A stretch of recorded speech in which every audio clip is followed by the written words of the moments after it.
Tässä on äitini, joka kantoi minua 9 kuukautta Afrikan kuumassa ja kuivassa ympäristössä. Isäni kanssa he kasvattivat minua. Minulla on myös komea ja kiltti veli. Veljeni oli aina hieman mustasukkainen, kun äiti kehui minua prinsessaksi. Äidilläni on paljon sisaruksia ja siskopuolia.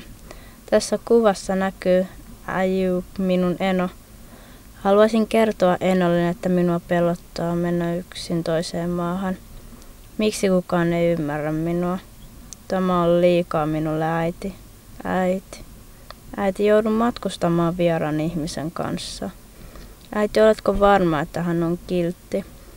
Toivottavasti kaikki menee hyvin ja näemme jossain vaiheessa vielä. Äiti, miksi joku haluaa erottaa meitä? Muistavatko minun veljeni minua enää? Mitä jos kävelemme kadulla vastaan, emmekä tunnista enää toisiamme?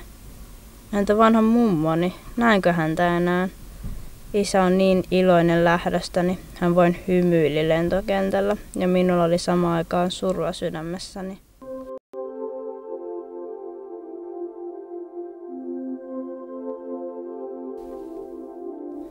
Lastenkodissa on paljon mukavia tätejä.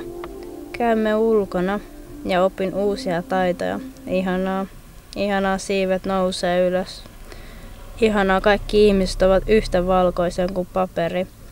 Ehkä he eivät ole tarpeeksi aurinkoa saaneet, niin kuin meidän kotonamme aurinko paistaa koko ajan.